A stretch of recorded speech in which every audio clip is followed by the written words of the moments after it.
प्रसार भारती अभिलेखागार की प्रस्तुति सदाबहार सुनहरे दौर का अनमोल खजाना।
सवारियां पूरी हो गई, बैठिए टैक्सी में, मैं ले चलूं आपको पुणे।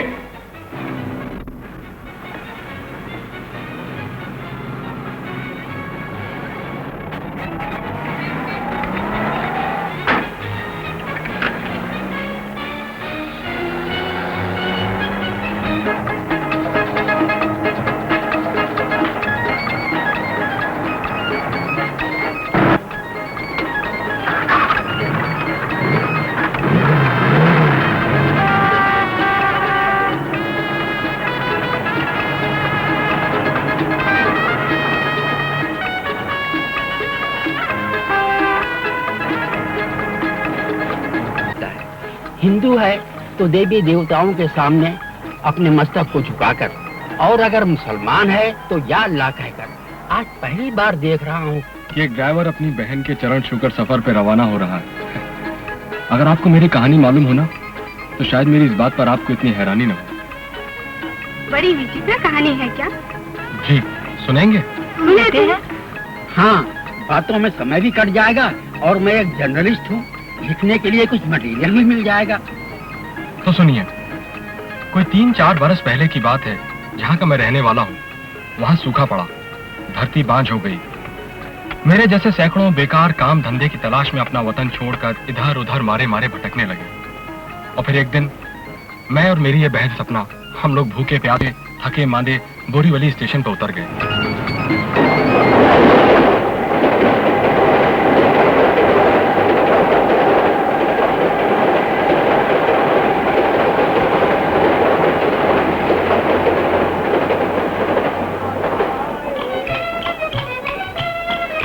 हम छोटे से गांव के रहने वाले थे।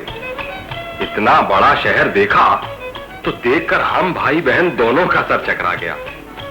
इतना शोर शराबा, इतने लोग, इतनी गाड़ियां। लगा कि सब कीड़े मकोड़ों की तरह इधर उधर भाग रहे हैं। हम भी एक तरफ फुटपाथ पर किनारे किनारे हो लिए। सुन रखा था बंबई में धनवान और दयालु भी बसते हैं, इसीलिए हमें जरूर कोई ना कोई काम मिल जाएगा। आगे जो मर्जी नंदलाल की।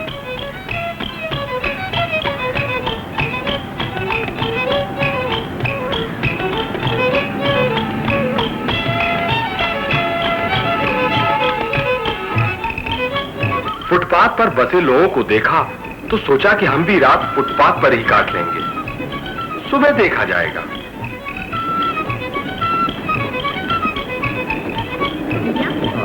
यही बिस्तर लगा लेते हैं। हाँ ठीक है, मैं जरा चना कुरमुरा लेकर आता हूँ।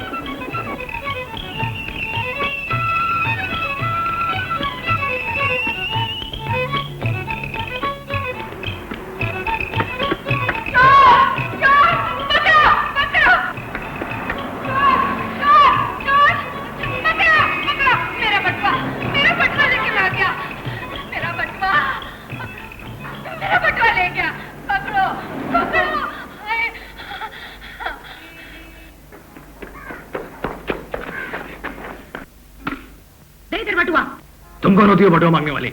मैं बताता हूँ ये कौन होती हैं। लो, हवालदार भी आ गया।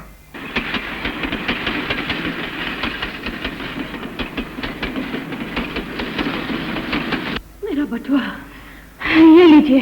भगवान तुम्हारा भला करे।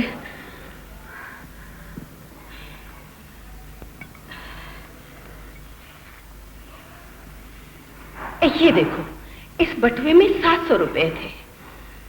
मेरा बेटा ओम प्रकाश है ना, रिक्शा चलाता है, उसकी किस्त के पैसे भरने थे। भगवान तुम्हारा भला करे। तुम कौन हो बेटा? हम परदेसी हैं माँ जी, थोड़ी देर हुई गाड़ी से उतरे हैं। तुम्हारा नाम क्या है? कांतिलाल, और यह है मेरी छोटी बहन सपना। यहाँ तुम्हारा कोई जान पहचान वाला है? जी नहीं, अपना तो कोई नहीं है इस नगरी में। हमने कहा ना, हम तो परदेसी हैं माँ जी। तो कहाँ जाओगे? रात तो फुटपाथ पे ही काटेंगे। सवेरे देखा जाएगा। फुटपाथ? फुटपाथ का नाम सुनकर मेरा कलेजा कांप उठता है। क्यों माँ जी? जब देश का बंटवारा हुआ था, उस वक्त हम भी शरणार्थी बनकर इसी नगरी में आए थे। मैं विधवा हो चुकी थी, जवान थी। मेरा बेटा ओम प्रकाश करीब 6-7 बरस का था।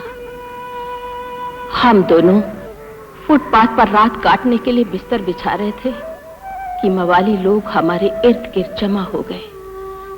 मैं उनकी चाल समझ गई थी, पर क्या करती, लाचार थी। इतने में भगवान ने देवता स्वरूप माधवराव शिंदे को मेरी मदद के लिए भेज दिया। वो कौन थे? वो बड़े ही नेक और दयालु पुरुष थे। भगवान उनकी आत्मा को शांति दे। वो हम बेसहारा परदेसियों को अपने घर ले गए और जिंदगी भर मुझे बहन समझकर हर तरह से हमारी सहायता करते रहे। ऐसे लोग भी होते हैं? हाँ, ऐसे लोग भी होते हैं। देखो, जिस तरह से शिंदे भैया ने हम पर एहसान किया था, उसी एहसान का थोड़ा बहुत बदला चुकाने का मौका मिल रहा है। चलो, मैं तुम्हें अपने घर ले जाती हूँ। मेरा घर बहुत बड़ा है। अरे, जब काम मिल जाएगा, जहाँ जी चाहे चले जाना। ये देखो, मेरा बेटा ओम प्रकाश भी आ गया है। ओ, तुम ठीक समय पर आए हो।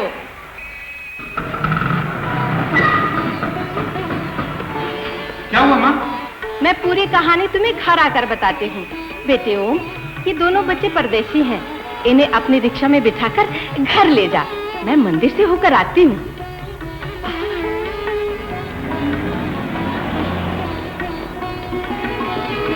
नमस्ते। नमस्ते। नमस्ते, आइए बैठिए रिक्शा में। भैया, वो अपना सामान। हाँ हाँ सपना, तुम यहीं ठहरो, मैं अभी लेके आता हूँ। सबका नाम? जी, कांति। इनसे मिलिए, ये है मेरी बेटी गुड्डू। मेरी माँ छुपक नहीं मर गई। मेरी दादी माँ देखभाल कर रही है। मैं स्कूल में पढ़ती हूँ। मेरा असली नाम गीता है। तब मुझे प्यार से कहते गुड्डू। देखा आपने, हमारी गुड्डू बातें बहुत करती है। गुड्डू, आज से ये तुम्हारी बड़ी दीदी हैं। नमस्ते करो इनको। नमस्ते बड़ी दीदी। नमस्ते। आइए, काफी जगह। चाहे तो आप मेरी गोद में बैठ जाए, नहीं तो मैं आपकी गोद में बैठ सकती हूँ। गुड्डू, तुम ही दीदी की गोद में बैठो। चलो हटो, दीदी को बैठने को जगह दो। हटो।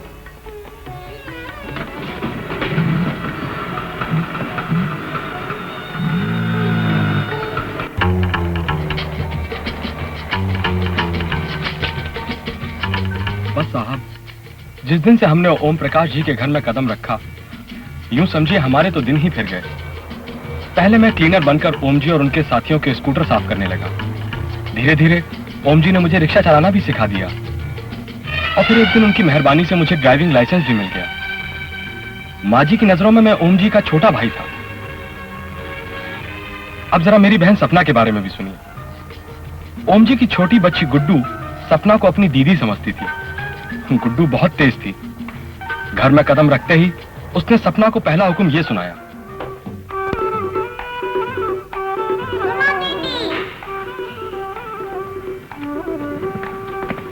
कहो भैया। तुम ऐसे कपड़े क्यों पहनती हो? क्या करूं, मेरे पास तो यही कपड़े हैं, घाघरा, बंडी और ओढ़नी। मैं देहात की रहने वाली हूँ ना। मगर ये तो बम्बई है। बोलियो बोलियो अन्ना है। ठीक है ये कपड़े भंगन को दो। तो पहनूं क्या? कुर्ता, कमीज, साड़ी, ब्लाउज, पेटीकोट, पैंट। हाँ। कहाँ से लाऊं ये पोशाकें? मेरा भाई तो गरीब आदमी है ना। मेरा डैडी ला कर देंगे। डैडी। सब सुन लिया मेम साहब। आपकी सपना दीदी के लिए मैं अभी बाजार से रेडीमेड कपड़े ला कर देता हूँ, फिर बाद में काम पे जाऊंगा।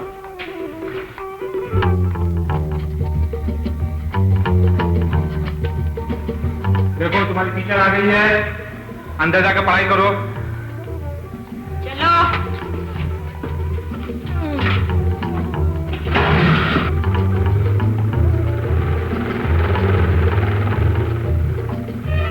टीचर आ गई तो हमने गुड्डू का बस्ता भी यहाँ रख दिया।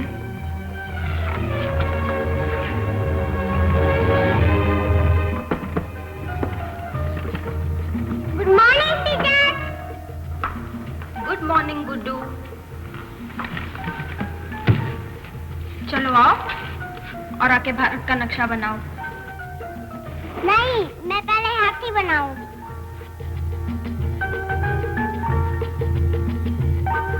टीचर, ये देखो मेरी दीदी। हेलो जी, क्या लूं? मैंने लेने को कुछ नहीं कहा, मैंने तो पूछा है कैसी हो। अच्छी हूँ। आप कहाँ तक पढ़ी हो दीदी?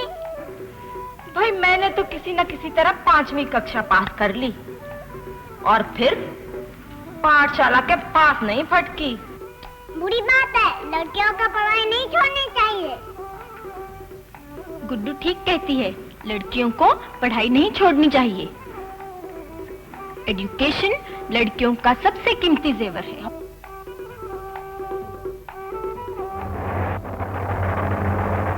सपना के लिए अच्छे कपड़े सिल गए और सपना भी टीचर से ट्यूशन लेने लगी। थोड़े ही अरसे में गुड्डू के प्यार ने सपना का हुलिया ही बदल दिया। गुड्डू कहाँ से आई है, डिब्बे में क्या लाई है? ये मुर्गी का बच्चा, मुर्गी का बच्चा, ये मेरा भाई है, ना इसकी मम्मी है ना मेरी आई है। मुर्गी का बच्चा, ये मेरा भाई है। मुर्गी का बच्चा, ये तेरा भाई है, ये तेरा भाई है तो मेरा भी भाई है। मुर्गी का बच्चा, राखी भी बांधेंगे, टीका लगाएंगे, हलवा खिलाएंगे, सर पे बिठाएंगे। ये भोला भाला पगला सौदाई है, ये तेरा भाई है तो मेरा भी भाई है।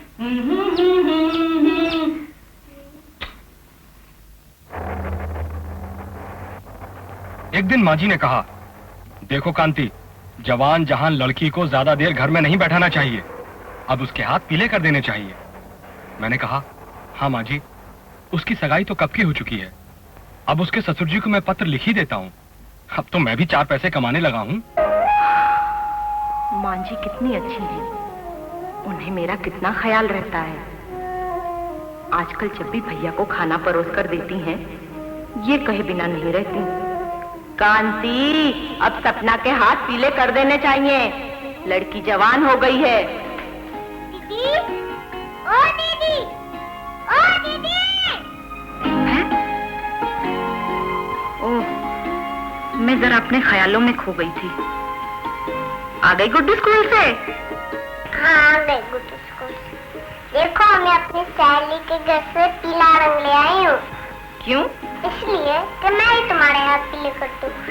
दादी माँ रोज भगवान से कहती है कि हे भगवान, सपना के हाथ पीले कर दो, हे भगवान, सपना के हाथ पीले कर दो, हे भगवान, सपना के हाथ पीले कर दो। इधर आ। तू बड़ी भोली है। अरे बुद्धू, लड़की के हाथ पीले करने का मतलब होता है उसका ब्याह कर देना। मैरिज? मैरिज। ये लीजिए ओम जी, मेरी आज की कमाई। अरे भाई, ये मुझे क्यों दे रहे हो? माँ जी को देकर आवाज जी, वापस आना।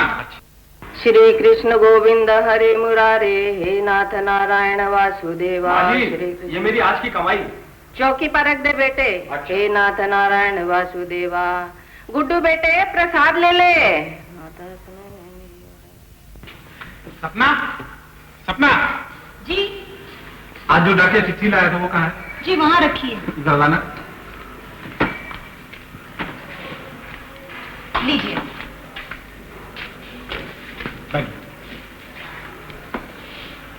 मेरा ख्याल है ये चिट्ठी सपना के ससुर जी ने भेजी है। मैं जरा कपड़े इस्त्री कर लूं। मेरे कुर्ते पे भी इस्त्री कर देना। अच्छा जी। ये लो चिट्ठी, पढ़ो, देखिए इसमें क्या लिखा है। लाइए देखते हैं।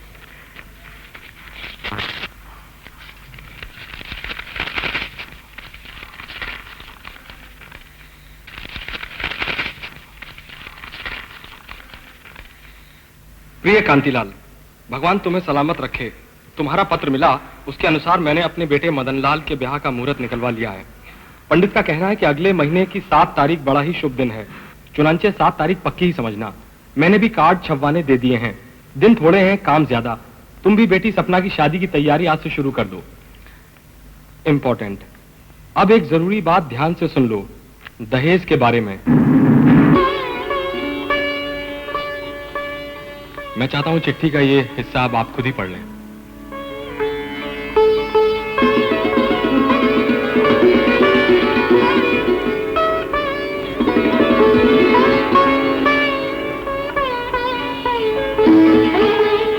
दहेज के बारे में पढ़कर ओम जी भी सर पकड़कर बैठ गए, मगर फिर मुझे तसल्ली देते हुए कहा, कोई बात नहीं, मैं, तुम और माँ जी मिलकर सलाह मशवरा करेंगे और फिर कोई ना कोई रास्ता निकाल ही लेंगे। भगवान का नाम लेकर शादी की तैयारियां शुरू कर देते हैं। मगर हाँ, हमारी इस समस्या का पता सपना को नहीं लगना चाहिए। पगली बहुत खुश है ना? गुड्डू की बच्ची, ये मेरी बहना है, ये मोटे मोटे बहना की नैना है।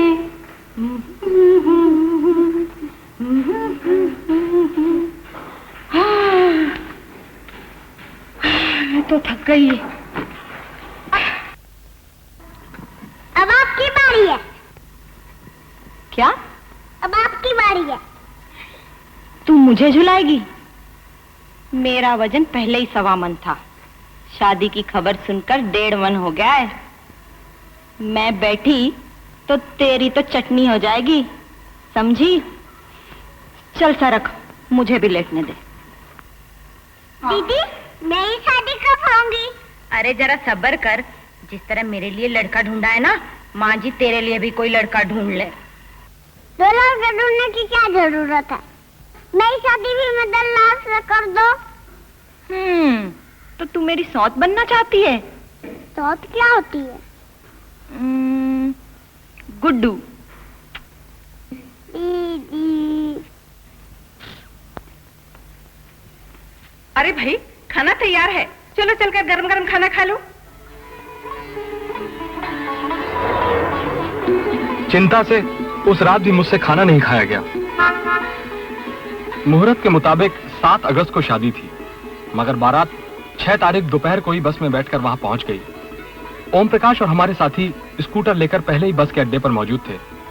बारातियों को स्कूटर में बैठाकर ओम जी न्यू दक्षिण लॉज की ओर चले गए, जहां उनके ठहरने का इंतजाम किया गया था। मदनलाल और उनके पिता श्री चंपकलाल दोनों को ही मैंने अपने स्कूटर में बैठा लिया।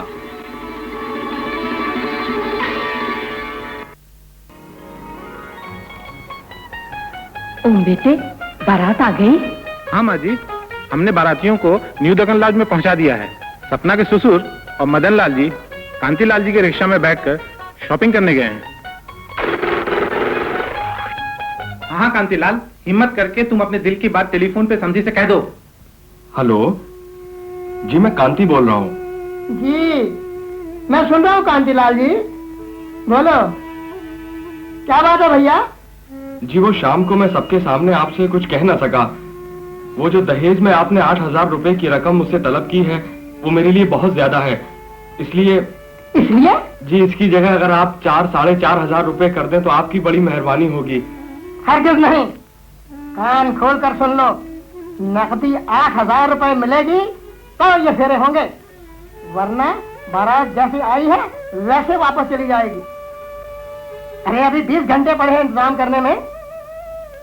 इंतजाम हो जाए तो मुझे टेलीफोन कर देना। जयराम जी की। नहीं माना बुड्ढा? रात भर मुझे नींद नहीं आई। सुबह सवेरे मैं बगैर किसी से कुछ कहे घर से निकल पड़ा और अपने मोहल्ले के बनिए से 8,000 रुपए और कर्ज ले लिए। बदले में अपना स्कूटर गिरवी रख दिया। क्या करता, मुहूर्त निकल चुका था, सारी तैयारियां हो चुकी थीं, बारात आ चुकी थी।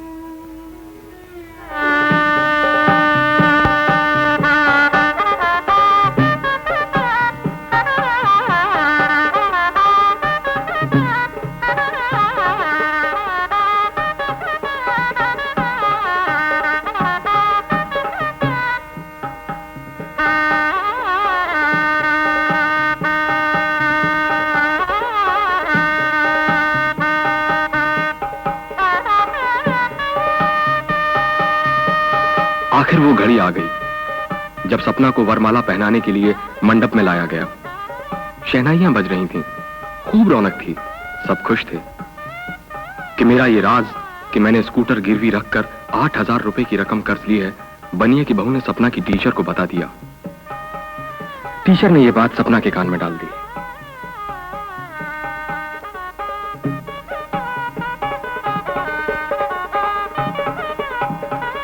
चलो सपना, दूल्हे को वरमाला पहनाओ।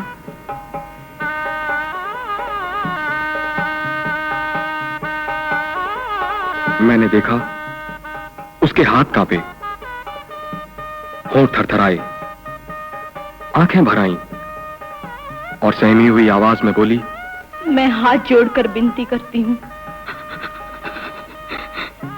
कि मुझे इस शादी के लिए मजबूर न किया जाए। शहनाई बंद करो। सपना बावली, ये तू क्या कह रही है? मैं सच कह रही हूँ भैया। जिस झूठी आबरू के कारण लड़की वाले अपना सब कुछ गिरवी रख देते हैं, बर्बाद हो जाते हैं, उस झूठी शर्म के पर्दे को जरा सरकाकर मैं ये कहना चाहती हूँ कि वो लानत जिसका नाम दहेज है, आज उस रस्म को मैं सबके सामने बेपर्दा करके ये कहना चाहती हूँ, मेरा भाई सुबह से शाम तक स्कूटर चलाता है, मजदूरी करता है, फिर जाकर 4 पैसे घर में लाता है। आज अगर हम डर और दबाव में आकर अपना सब कुछ नीलाम कर दें, अपना स्कूटर भी गिरवी रख दें, तो क्या ये बहुत बड़ा अन्याय नहीं होगा? मेरी शादी तो हो जाएगी, लेकिन मेरे गरीब भाई का क्या होगा? किस तरह चुका सकेगा वो ये कर्ज? कैसे देगा वो इतना सूद? कल तक जो हमें धमकी दे रहे थे कि अगर 8,000 रुपए की रकम नहीं मिली तो बारात वापस लौट जाएगी, आज मेरे हाथ जोड़कर उनसे ये विनती है कि ये बारात वापस लौट जाए तो अच्छा। हम ये रकम नहीं देंगे, हम ये रकम नहीं दे सकते, हम धनवान नहीं। लाल, बहन के मुंह में लगाम दो। क्या घोर कलयुग आ गया है। मुहूर्त का समय नष्ट हो रहा है और कन्या ने भाषण देना शुरू कर दिया है।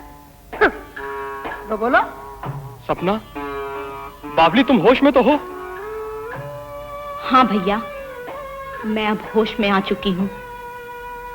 मेरे दिल की आवाज केवल मेरे दिल की आवाज नहीं, बल्कि हर उस गरीब माँ बाप की बेबस और लाचार बेटी के दिल की आवाज भी है। मेरी फरियाद हर उस लड़की के दिल की फरियाद है जिसकी शादी के लिए उसके घर वालों को इतनी कड़ी सजा दी जाती है। मैं आज के भारत की बेटी हूँ। मैं वो गाय नहीं जिसके गले में रस्सा बांधकर उसे उसके ससुराल वालों के सुपुर्द कर दिया जाता है और वो उफ तक नहीं करती। लड़की सुन, बारात लौट गई तो जिंदगी भर पछताना पड़ेगा, उम्र भर कुंवारी रहोगी, समझी? तो क्या हुआ, हर सच्ची बात कहने वाले, हर इंसाफ मांगने वाले को समाज ने हमेशा सजा दी है। ब्रेवो ब्रेवो, ठीक कह रही है सपना। हर जुर्रत करने वाले या वाली को दुनिया ने पहले सूली पे चढ़ाया है, आग में जिंदा जलाया है और फिर उसकी पूजा की है। मैं सपना की टीचर हूं and I am proud of her कि वो पुराने ख्याल की औरतों की तरह अपने आप को वर महाशय की जूती नहीं समझती। बकवास बंद करो। कांति, ये मैं क्या सुन रहा हूं? ये कैसा नाटक शुरू कर दिया सब रेती ने। देख मूर्ख छोकरी, तेरी बेहतरी इसी में है कि तू जल्दी वरमाला पहना मेरे बेटे के गले में, ताकि फेरे हो जाएं, तेरे भाई की नाक भी ना कटे और हमारी आबरू में फर्क भी ना आए, समझी? अरे मदन, तू खड़े खड़े क्या देख रहा है? अरे बढ़ के गर्दन घुसेड़ वरमाला में। मैं इस मिट्टी के माधव के गले में वरमाला नहीं पहना सकती। मैं माफी चाहती हूँ, ऐसा जीवन साथी नहीं चाहिए मुझे। वाह, कितनी बहादुर और निर्भय देवी है। श्याम सुंदर, तुम मेरे कौन हो? भतीजे। कौन लाया है तुम इस बारात में? मैं, तुम्हारा चाचा। चाचा जी, सच्चाई के सामने मस्तक झुकाना पड़ता है, आप भी सर झुका दीजिए। श्याम सुंदर, हमारी इज्जत की नीलामी हो रही है और तू तालियां बजा बजा कर वाह वाह वाह वाह किए जा रहा है। शर्म की बात है। मित्रों, हम वापस जा रहे हैं। श्याम सुंदर, तुम हमारा साथ नहीं दोगे क्या? जी नहीं। चल बेटे मदन, चल उठ, चलो बेटा, चलो चलो। हे भगवान, मैं बच गई। मैं तो हाथ जोड़कर कांतिलाल जी से यही अर्ज करूंगा, अगर वो मुझे योग्य समझे तो अपनी बहन इस देवी से मेरा ब्याह कर दे। मुझे दहेज वहेज कुछ नहीं चाहिए। मैं बैंक में क्लर्क हूं, भगवान का दिया हुआ सब कुछ है मेरे पास। मुझे ऐसी ही पत्नी की जरूरत है। सपना, तू शेर के बच्चे के गले में वरमाला डालेगी? डालेंगी डालेंगी, दीदी बड़ी समझदार है। अरे ओ, शहनाई वाले से कहो शहनाइयां बजाए। अरे भाई, शहनाइयां बजाओ, शहनाइयां बजाओ।